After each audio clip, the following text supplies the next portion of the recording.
What's up guys, and welcome back to part 3 of this 2005 Yamaha R1 rebuild. I'm super excited guys. I hope you guys are just as excited as I am because we're gonna try to get the bike to start up in this episode. I know I said it in the previous episode, but I really think this episode is the one. But before we start with the build, I just want to say thanks to the guys that pointed out the parts that we're missing. So we're missing a flywheel on this bike and we're missing the starter clutch.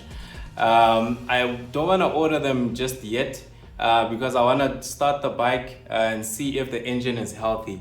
And some of you are asking, well, how are you going to start the bike without those parts? So we're going to try and push start the bike just so the engine can turn over. We want to hear the bike run and idle and make sure that mechanically the bike is solid before we start now spending more money on other parts. Also, I have no idea how we're missing a flywheel and a starter clutch from a bike that crashed while it was supposedly moving. Something doesn't add up, but we're gonna order the parts. Like I said, as soon as we're sure that the bike is mechanically solid and there's nothing else that's missing or wrong with the engine. Okay, now back to the rebuild. If you remember from the previous episode, guys, we took off the seat and then we noticed that we're missing a starter solenoid. There's a wire that was cut off that actually plugs into the starter solenoid, and there was a mystery wire which actually is for the fuel pump relay. So guys, I want to send a massive shout out to 80s Dynamic Services and YZF Rebuilds, who have kindly sponsored us with all these 3 things that we need. These guys are absolute legends. They do things like motorcycle repairs, your services, rebuilds, and so much more. I mean, I went to the shop in Centurion to go pick up the parts and it felt like I was in Candyland. There were bikes being worked on. There was a sweet S1000R there. You know, you had your Sport Taurus there. You had bikes that needed rims to be fixed, engines on the table being worked on. The guys were busy with the rebuild. It's just an amazing place, guys. I also got to see something really special while I was at the shop, guys. The Aerial Atom. I've never seen this car in person. I've only seen it online in videos and all that. And man, this car looks even better in person, guys. If you haven't seen this car, if you don't know about it, do yourselves a favor. After you watch this video, go check it out. So yeah guys, massive shout out to ADS Dynamic Services for supporting the channel. And then we also managed to get a gasket from Yamaha for our oil pan so we can sort out that leak. Okay guys, sounds like we're all good to go. So what I'm gonna do first is I'm gonna install that starter solenoid. Then I'm gonna plug in the fuel pump relay and then reconnect the wire that was snipped off that plugs into the starter solenoid. Once we've got all that hooked up, then we'll move on to the oil pan.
Awesome, guys. We've got everything hooked up nicely. We've got our relays there, a new fuel pump relay hooked up nicely. We've got our starter solenoid along with the plug that was missing.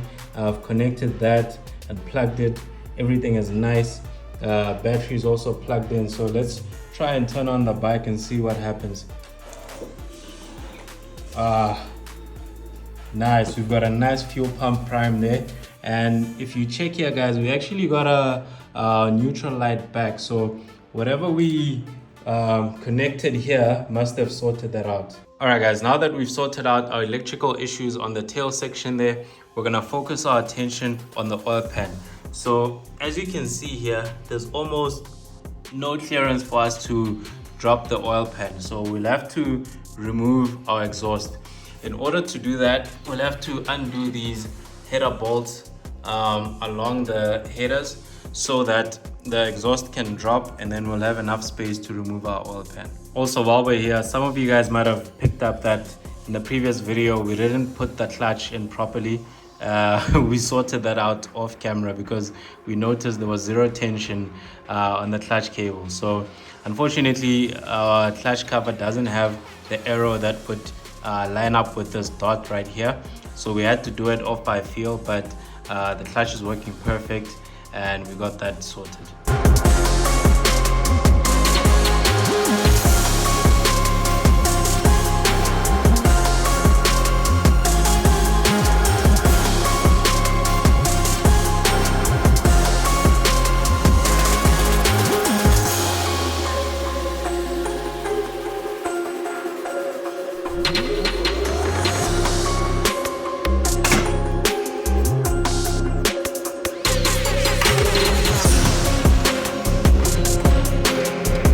Okay guys, seems like this is as far down as it'll go because it's hitting the swing arm here.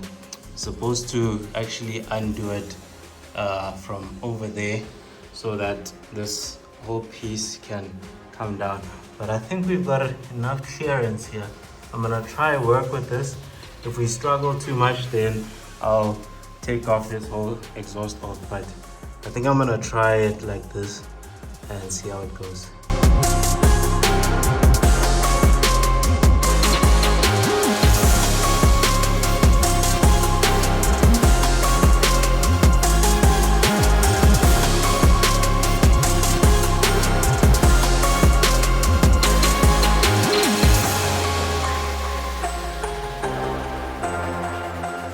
Okay guys, I decided to put on some gloves because it's getting really messy down there. There you go.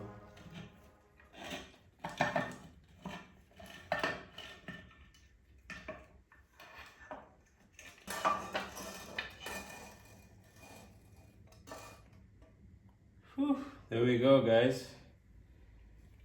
There's our oil pan with no gasket. Literally no gasket. Okay guys, so here's a closer look at the oil pan. So as you can see, we've got water mixed with oil, but we already saw that when we took out the drain plug.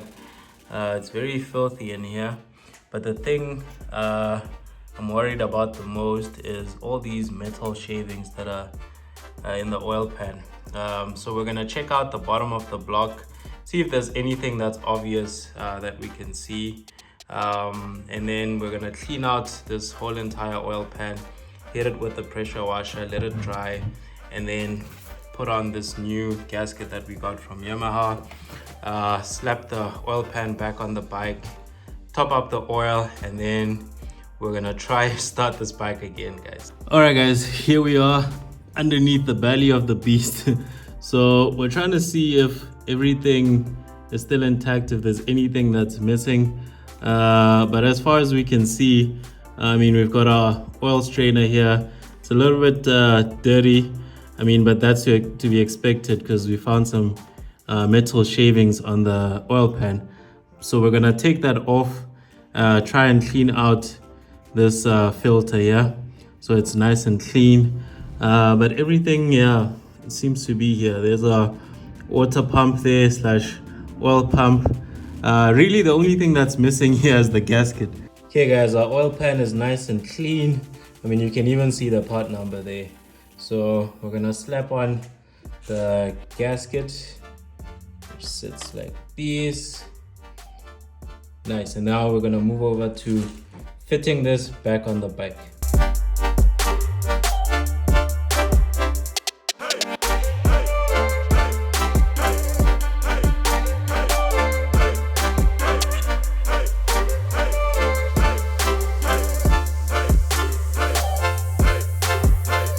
Alright guys, we've got the oil pan back on, but before we start topping up the bike with oil, we decided to revisit this area here where some of you guys pointed out that we're missing a starter, actually a flywheel and possibly the starter clutch. So yeah, we're definitely missing those two items, but when we looked closer, we saw that we've got a whole bunch of metal shavings which look like are at least this area is the origin of those metal shavings that we found in the oil pan. So a couple of theories is that this bike faced a known issue with the R1s, which is where the magnets on the flywheel come off and basically this bike decides to be like its big brother and be a big bang.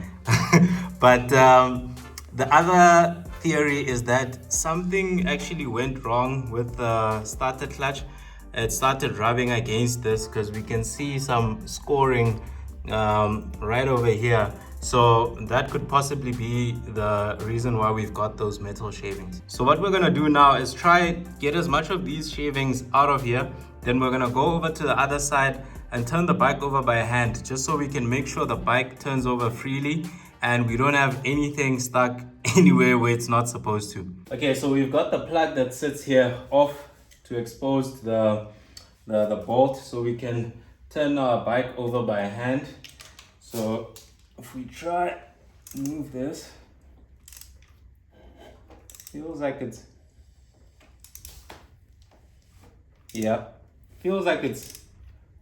moving kind of freely. We obviously don't have any oil in here, so we're hearing some things moving against each other, but otherwise the bike feels like it's turning nicely.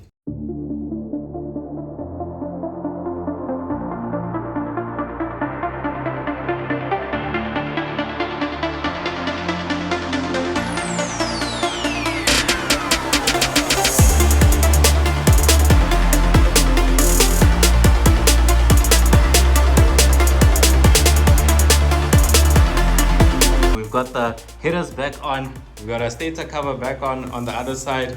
We took out all the metal shavings we could find. We've topped up the bike with oil. There's nothing that seems to be leaking out from our oil pan, so we're solid there. So yeah guys, we're pretty much ready to start up the bike.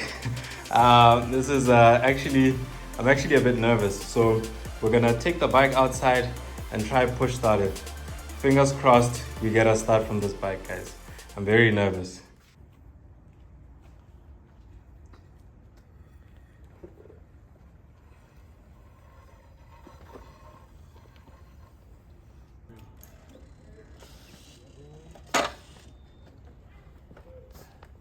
Let me check my mirrors. What you worried about? Crashing? Good.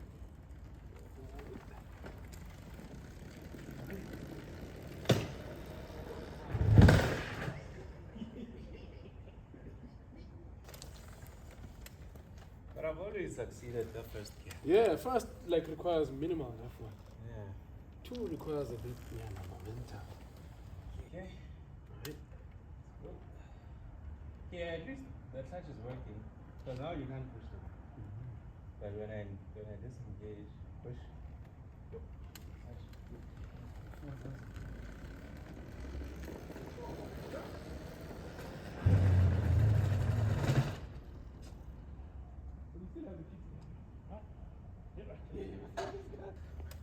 Okay, last try.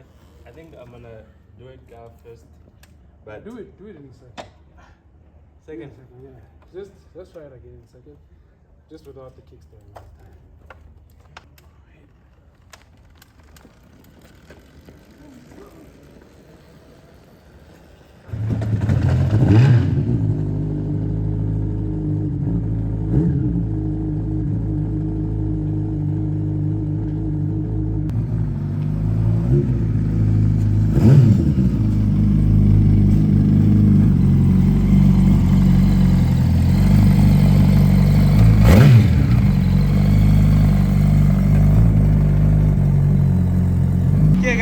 bike is alive.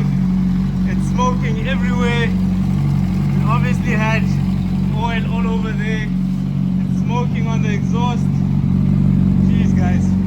But the bike is on.